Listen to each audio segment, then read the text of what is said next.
दोस्तों एक बार फिर से एग्जिट पोल ने फंसा दिया है।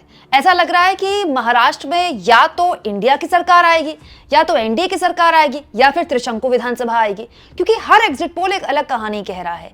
इसीलिए शायद एग्जिट पोल्स पर जो भरोसा था लोगों का वो अब खत्म होता जा रहा है। लेकिन फिर भी क्योंकि एग्जिट पोल आए हैं तो हमारा काम चुनावी विश्लेषण करने का है। महाराष्ट्र के बारे में तो मैं आपको इससे पहले की वीडियो में भी जानकारी दे चुकी हूँ, आप चाहें तो मेरा ये वीडियो देख सकते हैं।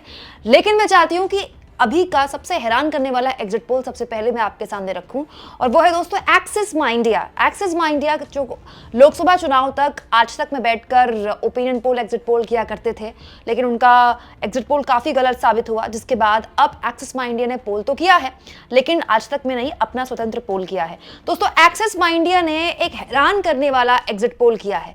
झारखंड में अमूमन माना जाता है कि जिस पार्टी की सत्ता है वो पार्टी अगले 5 साल में सत्ता से जाती है। बहुत कम ऐसा देखा गया है झारखंड में कि सत्ता रिपीट हो किसी की, लेकिन ऐसा लगता है कि हेमंत सोरेन ने झारखंड की जनता का दिल जीत लिया है। दोस्तों एक्सिस माइंडिया में हेमंत सोरेन को बम्पर जीत मिली है झारखंड में।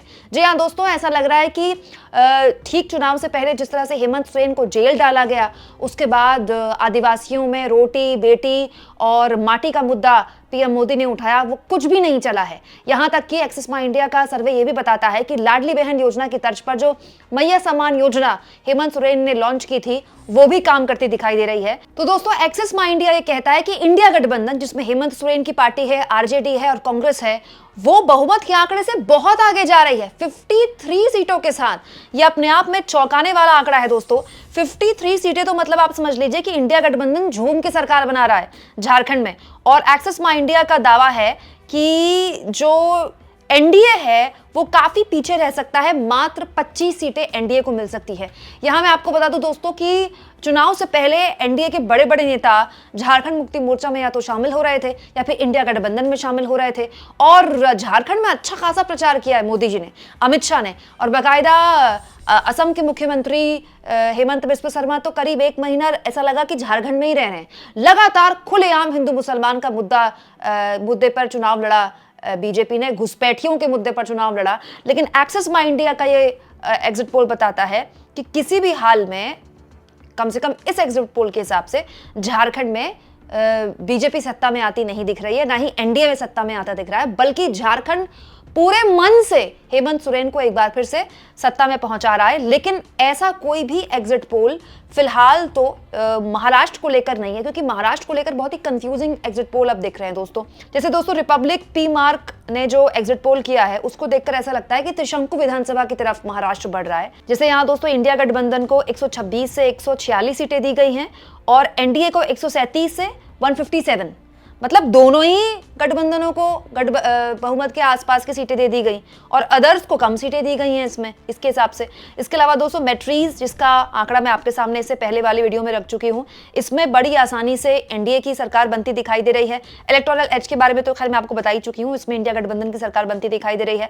चाणक्य स्ट्रेटेजीज नाम की एक संस्था है, इसने भी एनडीए की सरकार बनती दिखाई दी है अपने एग्जिट पोल में। 152 से 160 सीटें और इंडिया गठबंधन को 130 से 138 सीटें। तो कुल जमा बात यह है दोस्तों कि कोई भी एक बहुत बड़ी संस्था अभी तक निकल कर नहीं आई, जैसे जिसको हमने आज तक देखा हो कि वो जो एग्जिट पोल करती रही हो, क्योंकि बड़ी संस्थाओं ने हाल के सालों में गलत एग्जिट पोल किए हैं, बहुत बिल्कुल गलत आंकड़े निकले, जिसकी वजह से उनकी काफी भद्द पिटी है। इसीलिए आप देख रहे होंगे कि जो भी नाम आप सुन रहे हैं एग्जिट पोल करने वाली संस्थाओं के, वो बिल्कुल नए नाम हैं, जिनको पोलिंग में या एग्जिट पोल करने का कुछ खास एक्सपीरियंस नहीं है। जो एक सबसे एक्सपीरियंस नाम है वो एक्सिस माइंडिया का है। हालांकि एक्सिस माइंडिया का भी लोकसभा चुनाव में गलत रहा दोस्तों एग्जिट पोल, और विधानसभा चुनाव हरियाणा के उसमें भी बहुत गलत रहा।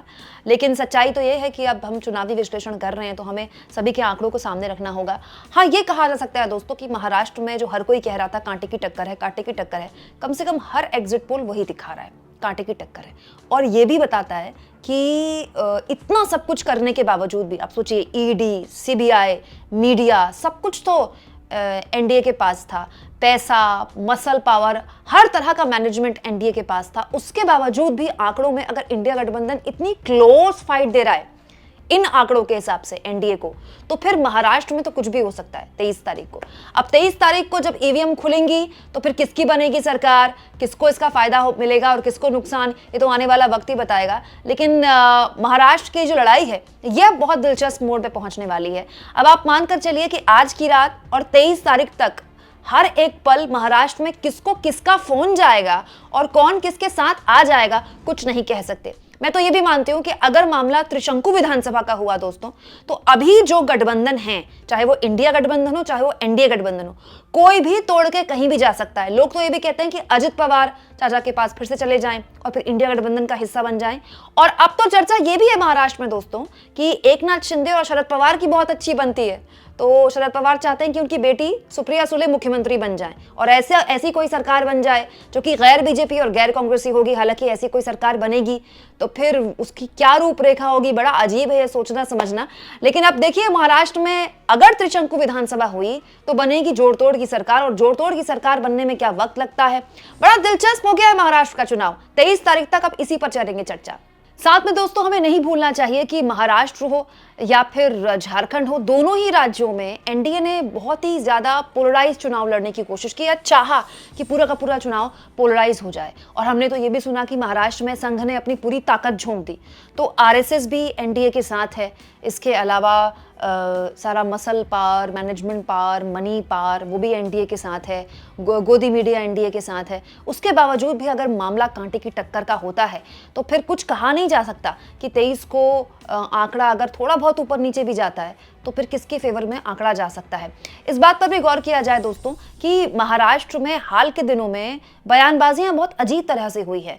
विनोद तावड़े जैसे बीजेपी के बड़े नेता जो राष्ट्रीय अध्यक्ष बनने की रेस में थे, सीएम बनने की रेस में थे, उनका कैश के साथ पकड़े जाना, फिर ये खबर आना कि जिन्होंने उनको पकड़ा कैश के साथ उनको टिप देने वाले बीजेपी के स्थानीय नेतृत्व के लोग ही थे। उसके अलावा लगातार अजित पवार का चुनाव के दौरान बिल्कुल क्रूशियल फेज में कहना कि ये जिस बटेंगे तो कटेंगे टाइप के नारे हमारे महाराष्ट्र में नहीं चलते। बीजेपी के नेताओं का ये कहना कि बटेंगे तो कटेंगे टाइप के नारे हमारे महाराष्ट्र में नहीं चलते। क्या ये इस बात का प्रमाण है कि बीजेपी के नेताओं को ये बात समझ में आ गई थी या फिर बीजेपी की सहयोगियों को ये बात समझ में आ गई थी कि मामला कट टू कट फाइट का हो सकता है, त्रिशंकु विधानसभा का हो सकता है, तो हर कोई अपनी गोटी सेट कर रहा था। दोस्तों महाराष्ट्र इलेक्शन बहुत इंपॉर्टेंट है। आप सोचिए कितना इंपॉर्टेंट है महाराष्ट्र इलेक्शन कि खुलेआम अजित पवार भी ये कहने से बाज नहीं आते या चूकते नहीं कि महाराष्ट्र में सरकार बनाने के लिए गौतम अडानी इस मीटिंग में शामिल हुए थे। अजित पवार ने खुद बताया था ना। दोस्तों सब जानते हैं कि महाराष्ट्र में गौतम अडानी के कितने बड़े स्टेक्स हैं, और महाराष्ट्र में अगर इंडिया गठबंधन सरकार में आ जाती है तो ये बहुत बड़ा सेटबैक होगा एनडीए के लिए। ठीक वैसे ही अगर एनडीए सरकार में आ जाती है, इतना सब कुछ होने के बाद भी, इतना सब कुछ मतलब वोटिंग के एक रात पहले तक इतना सब कुछ होने के बाद भी अगर एनडीए सरकार में आ जाती है तो फिर इंडिया गठबंधन का भी हौसला बहुत टूट जाएगा, क्योंकि पहले हरियाणा की हार, फिर महाराष्ट्र की हार।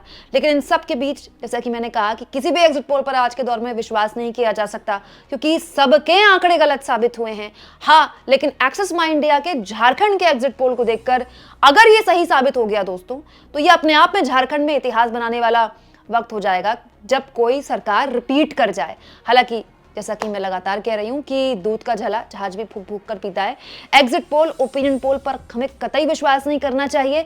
मात्र राजनीतिक विवेचना, चर्चा या फिर मनोरंजन के लिए तो हम इस पर बात कर सकते हैं, लेकिन इसके झांसे में नहीं आ सकते। खुद चुनाव आयोग ने प्रेस कॉन्फ्रेंस में कह दिया था कि कई बार एग्जिट पोल को सही साबित करने के लिए न्यूज चैनल वाले काउंटिंग के दिन भी ऊपर नीचे सीट्स का खेल करते हैं, इसीलिए बिल्कुल भी इस तरह के झांसे में आप ना आए। हाँ, लेकिन इस पर चर्चा अगले 23 तारीख तक हम करते रहेंगे। आपको क्या लगता है दोस्तों, महाराष्ट्र में क्या वाकई में त्रिशंकु विधानसभा हो सकती है? और अगर त्रिशंकु विधानसभा हुई तो फिर इंडिया या एनडीए के पाले में कौन नया या फिर कौन पुराना मेंबर ऐड ऑन होगा या माइनस होगा? कमेंट बॉक्स में जरूर लिखें, और जितना हो सके चैनल को शेयर करें, सब्सक्राइब करें, और थैंक्स और ज्वाइन के ऑप्शन से अगर आप चाहें तो कुछ आर्थिक मदद भी चैनल की जरूर करें।